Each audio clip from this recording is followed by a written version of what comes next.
It was a quiet Tuesday morning at Kensington Palace when William first noticed it.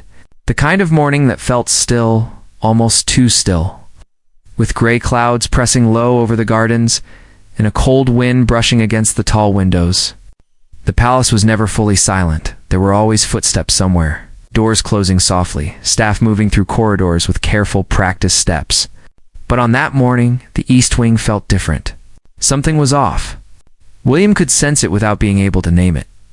He had finished his early briefing and was walking back to Ward, the private apartment, when he heard it for the first time. A sound, low, barely there, like something pressing against the edges of the world.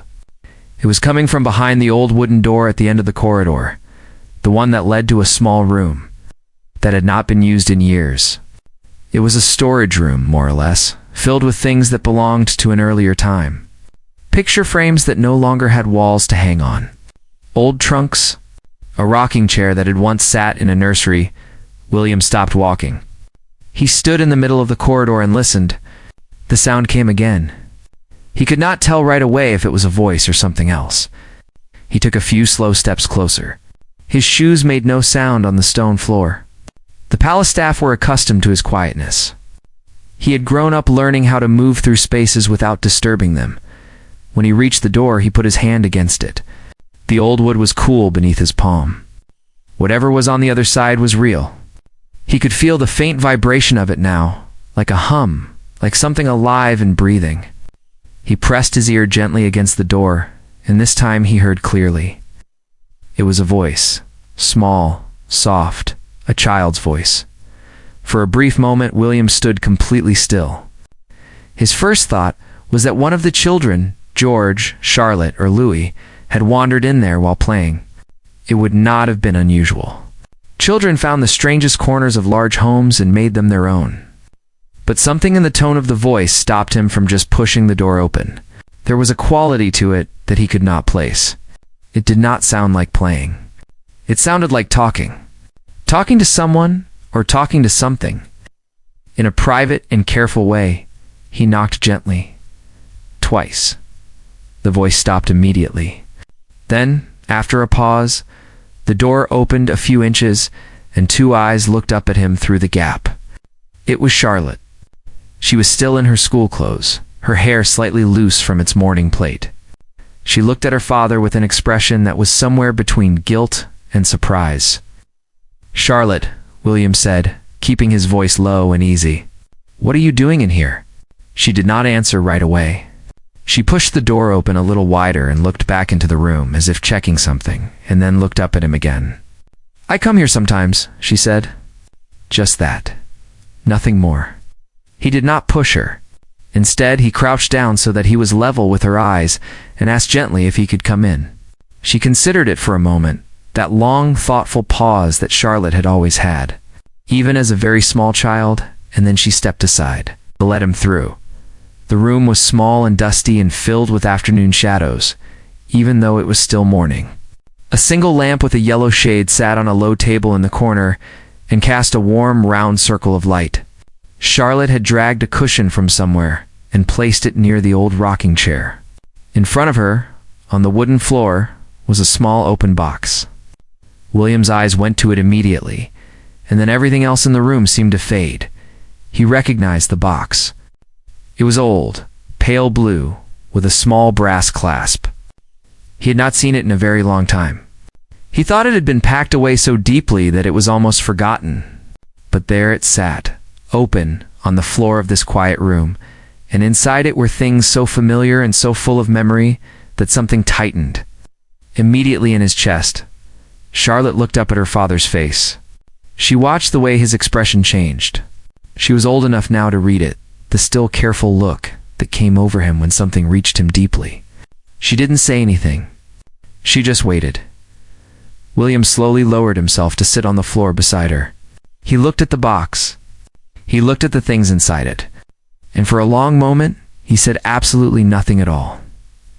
Outside, the wind moved through the garden.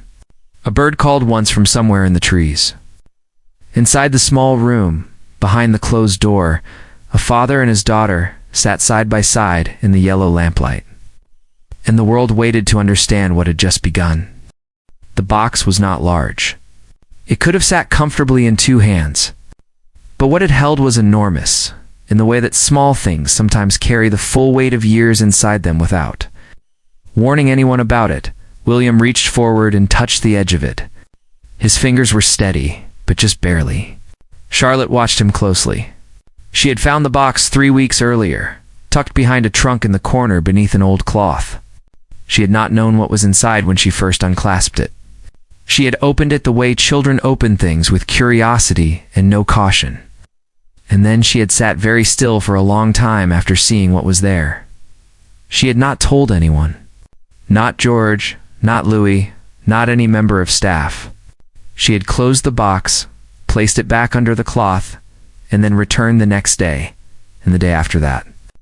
She had begun talking to what was inside it. Not in a strange way.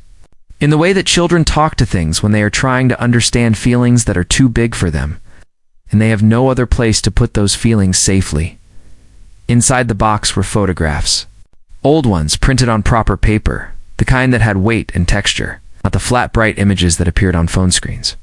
There were perhaps 20 of them, tucked carefully together, their edges slightly worn. And in nearly every photograph, there was a woman. Young, laughing, sometimes looking directly at the camera, and sometimes caught mid-movement, as if the photograph had surprised her. She had light eyes and an easy smile, and something about the way she stood in every image suggested that she was the kind of person who made the space around her feel warmer. Charlotte did not know her name when she first found the box. She had studied each photograph carefully, the way she studied things that puzzled her. The woman was sometimes alone.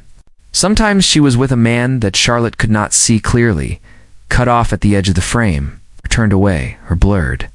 In one photograph, the woman was holding a baby. She was looking down at the baby with an expression so full of love that Charlotte had stared at that particular photograph for a very long time. It was only when William sat down beside her on the floor and picked up one of the photographs that Charlotte understood the full truth of what she had found. She watched her father's hands. She watched the way he held the photograph carefully. The way you hold something you are afraid of dropping and also afraid of putting down. She watched his face. And she understood. "Papa," she said quietly. "Who is she?" William did not answer immediately. He turned the photograph in his hands and looked at it for a long moment. Then he looked at Charlotte. His eyes were clear and calm, but there was something in them that she had seen only a handful of times in her life. A kind of openness that he kept very carefully guarded most of the time. A door usually shut, opened just a crack. "She is your grandmother," he said. "My mother." Charlotte looked back at the photograph. She had seen photographs of Princess Diana before in books, in exhibits, in the careful, official way that history preserves people. But those images had always felt like they belonged to the world, public things. This was different. These photographs felt entirely private. The woman in them was not a princess standing for a camera. She was a person. A real one. Laughing, moving, living. Where did the box come from? Charlotte asked. William thought about this. He turned it over in his mind slowly. He believed the box had belonged to his grandmother, that it had been kept among her personal things and had moved through the years from room to room, storage to storage, in the quiet way that personal objects sometimes travel through a large household without anyone making a deliberate decision about them. "I think someone was keeping it safe," he said finally, "and forgot where they put it." Charlotte reached into the box and carefully lifted the photograph of the woman holding the baby. She held it the same way her father had held his, gently with both hands. "Is that you?" she asked. "The baby." William looked at the photograph, and that was when the tightness in his chest moved upward, past his ribs, past his throat, and reached somewhere behind his eyes. He pressed his lips together for a moment. He breathed carefully. "Yes," he said. "That is me." Charlotte looked at the photograph and then looked at her father. She reached over without saying anything and placed her small hand over his. She didn't explain the gesture. She didn't try to find words for it. She just held his hand and looked at the photograph of a young woman who was holding her son as if he were the most important thing in the world, which, To her, he was. William did not move. He sat on the dusty floor of the small room in the yellow circle of lamplight, holding a photograph of his mother with his daughter's hand warm over his, and he let himself feel it, all of it, quietly and completely. Neither of them spoke for a while. The lamp hummed softly. The wind moved outside. The old rocking chair creaked once, very slightly, as if something in the room had shifted to make space for what was happening inside it. William stayed in that small room for a long time. Long past when he should have returned to the day's schedule. Long past the point where one of the private secretaries quietly checked the corridor, noticed the light under the door, and made a silent decision to leave things undisturbed.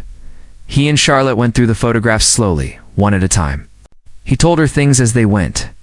Not big formal things, not the kind of things that appeared in books or speeches or official remembrances. Small things. The kind of things that only a son would know about his mother. He told her that. Diana had hated being cold, but refused to ever admit it. That she would arrive somewhere underdressed and then spend the entire time pretending not to shiver. He told her that his mother had an extraordinary memory for names, not the names of important people, but the names of ordinary ones. The cleaners, the drivers, the people who stood at the edge of rooms and were rarely addressed.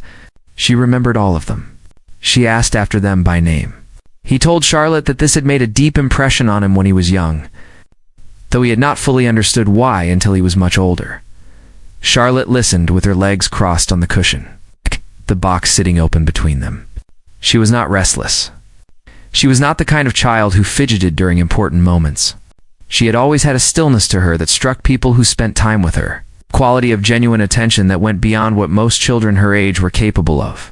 She looked at each photograph as her father described it. She asked questions when she had them and stayed quiet when she didn't. At one point, she picked up a photograph that showed Diana laughing. It was a candid shot. Someone had caught her mid-laugh, head slightly back, eyes bright. It was a full, unguarded laugh. The kind that takes over a person's whole face. Charlotte studied it for a long time. She looks like she's really happy in this one, she said. She was, William said. She had a very big laugh. You could always hear it. Charlotte looked up. I have a big laugh, she said, very matter-of-factly. Something shifted in William's expression. A crack in the careful steadiness he had been holding on to. He looked at his daughter, the shape of her face, the brightness in her eyes, that unself-conscious confidence in her voice, and he did not say anything for a moment. He cleared his throat quietly. Yes, he said. You do. There was a photograph near the bottom of the box that neither of them had reached yet. When Charlotte eventually lifted it out, she held it toward the lamp to see it better. It showed Diana sitting on the floor of what appeared to be a nursery, her back against the wall, knees drawn up. She was holding a small child in her lap, older than a baby, but not yet fully a toddler. The child was leaning back against her chest. Both of them were looking at something off to the side of the frame, something neither the photographer nor the viewer could see. Diana's chin was resting on top of the child's head.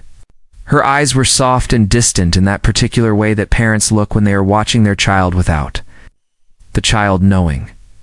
Charlotte turned the photograph over. On the back, in small, neat handwriting, were 2 words and a year. She read them aloud without thinking. William home. The word hung in the air between them. William reached out and took the photograph from her. He looked at the back. Then he turned it over and looked at the front again. He looked at it for a long time. His jaw worked once, silently. Charlotte watched him. She said nothing because she understood that this was not a moment that needed words from her. After a while, William set the photograph down very gently on the floor in front of them. He leaned his head back against the wall, the way his mother had leaned against the wall in the photograph. He closed his eyes for just a moment. He breathed. Then he opened them again and looked at the ceiling. And Charlotte saw the thing that she had known was coming for the last hour. She saw the brightness gathering in the corners of his eyes. He did not try to stop it. He had learned over many years the cost of always stopping it. So he let it be what it was. A few silent tears. His face stayed composed and quiet around them. But they were there. Charlotte reached over again and placed her hand on his arm, the same way she had placed it over his hand earlier. She leaned her small head against his shoulder. She did not say anything. She was her father's daughter in many ways. But she was also something entirely her own, and what she was, in that moment, was exactly what he needed. A quiet presence. A warmth. A reminder that love did not disappear when people left. It changed shape. It found new places to live. They stayed like that for a little while. Father and daughter. A box of old photographs between them. A woman who was gone, but not gone at all. Filling the small room with something that had no name, but felt unmistakably like her. It was Charlotte who first suggested that Kate should see the box. She said it simply. The way she said most things without overthinking, without testing the edges of the idea before putting it out there.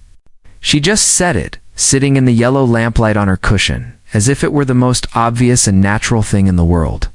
We should show Mom. William looked at her. He had been thinking the same thing for several minutes, turning it over quietly in his mind, but had not said it yet. Hearing it come from Charlotte made him feel something shift in him, a warmth. Clean and direct, like sunlight breaking through the clouds outside. Yes, he said. We should. They did not go immediately. They stayed in the room a little longer, replacing the photographs carefully in the box. Closing the brass clasp with the same careful gentleness Charlotte had used each time she had closed it over the past weeks. William picked up the box and held it in his hands for a moment. It was so light. He had expected it to feel heavier. Or perhaps he had expected himself to feel heavier carrying it. Instead, there was something almost like relief in holding it. As if the box had been waiting to be held by the right hands again and was now, quietly at ease. They found Kate in the sitting room at the end of the corridor. She was at her writing desk, going through something, correspondence or notes. William could not tell at first glance. She looked up when the door opened, and her face moved through a quick series of expressions in less than a second. She saw William's face, and she knew immediately that something had happened. Not something bad, but something significant. Something that had reached a place in him that was usually very still and very private. She closed whatever was on the desk and turned in her chair to face them fully. Charlotte came in first, a little ahead of her father, and stood in the middle of the room with the kind of posture that suggested she was carrying something important and knew it. William came in behind her and set the pale blue box down on the low table near the sofa. Charlotte found this, he said. In the storage room at the end of the east corridor. Kate looked at the box. She recognized it. Not because she had seen it before, she was almost certain she had not, but because William had described it to her once. Years ago, in a quiet conversation late at night, he had told her that certain things from his childhood had been kept scattered through various storage places, and that he sometimes thought about them without entirely knowing where they were.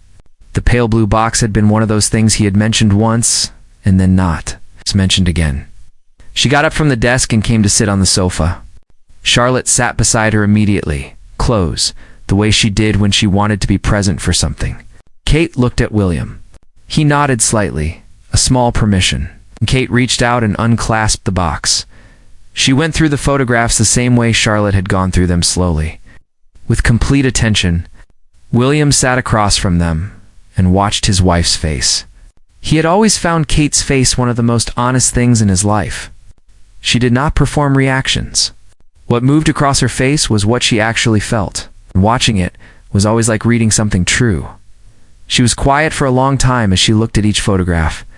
When she reached the one of Diana laughing, the full, unguarded laugh, she smiled instinctively, without meaning to. As if the laugh in the photograph had crossed time and caught her off guard with it, she looked up at William. She had such a wonderful face, she said softly. She did, he agreed. When Kate reached the photograph that Charlotte had found near the bottom, the one of Diana sitting against the nursery wall with the small boy in her lap, her chin resting on his head, she went very still. She held it for a long time. She read the back. She turned it over again and looked at the front. Charlotte, sitting beside her, leaned over to look at it too. Although she had already looked at it many times, Kate felt something move through her that was difficult to describe. It was not sadness exactly, or not only that. It was something larger and more complicated. She was looking at a woman she had never met. A woman who had been gone long before Kate had entered William's life. And yet, she felt, in looking at that photograph, a connection to her that was immediate and strong. Because Kate was a mother, she understood exactly what that photograph contained. She understood the feeling of having your child's weight in your lap, their back against your chest, your chin on the top of their head. She understood the soft, distant look in a mother's eyes when she is watching her child and thinking about all the years ahead of them, all the things she hopes for, all the love she is already preparing to give. She looked at William. He was watching her from across the room. He had that stillness on him again, the open door, the unguarded look. She held the photograph up slightly, not as a question, but as an acknowledgement. An acknowledgement that she understood what this was, what it cost, and what it meant. She felt her own eyes fill quietly. She did not try to stop it either. Charlotte looked from her mother to her father and felt the full weight of the room around her. She was 9 years old, and she understood this moment with a clarity that she could not have put into words, but did not need to. She sat between her parents, one across the room, one beside her, and felt the thread connecting them through the blue box and the old photographs, and the woman who had loved one of them completely and would have loved the other two just as completely, if she had been given the chance. Outside, the gray clouds had thinned and a pale winter light was beginning to come through the tall windows of the sitting room. It touched the photographs. It touched the faces in them. It touched the three people sitting in the quiet warmth of the room, and for a moment, everything felt very full and very still, and very much like something that mattered. That evening, after Charlotte had gone to bed and Louis had been settled and George had finally been convinced to put down whatever book had been holding him captive since dinner, the palace grew quiet in the way it only did after the children were asleep. The particular quiet of a family home after the noise of the day had folded itself away, not empty, full of something, but resting. William and Kate sat together in the sitting room. The blue box was on the table between them. The lamp on the desk was on, and the overhead light was off, so the room was warm and low and golden. Kate had a cup of tea she had stopped drinking an hour ago. William was turned toward her on the sofa, one knee up, his back against the armrest. They had been talking for a long time. He had told her things that evening that he had not said out loud in many years. Some of them he had never said to anyone. There was something about the box, something about what Charlotte had done by finding it and sitting with it alone in that room day after day. That had cracked something open in him that he usually kept tightly shut. Not because he was closed by nature, Kate knew him too well to believe that, but because some things were stored so deep that reaching them required something unexpected. A small room, a child's quiet curiosity, a pale blue box. He told Kate about the way his mother had smelled when she hugged him, something floral, something warm, something that he could still locate. After all these years, in the very back of his memory, if he was still enough to reach it, he told her that his most vivid memory of Diana was not a famous one, not a photograph or a public moment, but an ordinary afternoon, the two of them on a sofa watching something on television, his head in her lap, her hand absent-mindedly smoothing his hair. He had not been thinking about it as a memory when it was happening. He had just been a child, comfortable and safe, and she had just been his mother, present and close. It had become a memory only later. The way all ordinary moments become precious only in the missing of them. Kate listened. She was good at listening, genuinely good at it. Not in the polite, waiting for your turn way, but in the way of someone who understood that sometimes the most important thing you could give another person was simply your full attention. She held his hand. She did not try to fill the silences. She let him say things at his own pace, and she let the pauses be what they were. After a while, picked up the photograph from the nursery, the one with the handwriting on the back. He looked at it again. He had been returning to it all evening, the way you return to a song that has caught itself somewhere inside you and will not leave. I want the children to know her, he said. Not the version that exists in books. The real version, it will, Kate said. They already do a little. Charlotte especially. He looked at his wife. Charlotte has been sitting in that room for 3 weeks, he said, talking to photographs of a grandmother she never met. Kate nodded. She told me that when she was in there, she felt like she wasn't alone. Oh. Then he said, neither did I when I was sitting in there with her this morning. Even in the middle of all of it, the grief, or whatever it is, it never quite goes away. I didn't feel alone. Kate leaned her head against his shoulder. He let his cheek rest against the top of her head. The photograph was still in his hand. Diana and the small boy, the nursery wall, like the soft and distant look in a mother's eyes. We should find a better place for these, Kate said after a while. Not storage. Somewhere the children can actually see them, yes, William said. He had been thinking the same thing. Somewhere with light, somewhere passed through every day, not tucked away. Because that was the thing about people you loved and lost, keeping them in storage, even accidentally, was its own kind of loss. They deserved light. They deserved to be in the middle of things.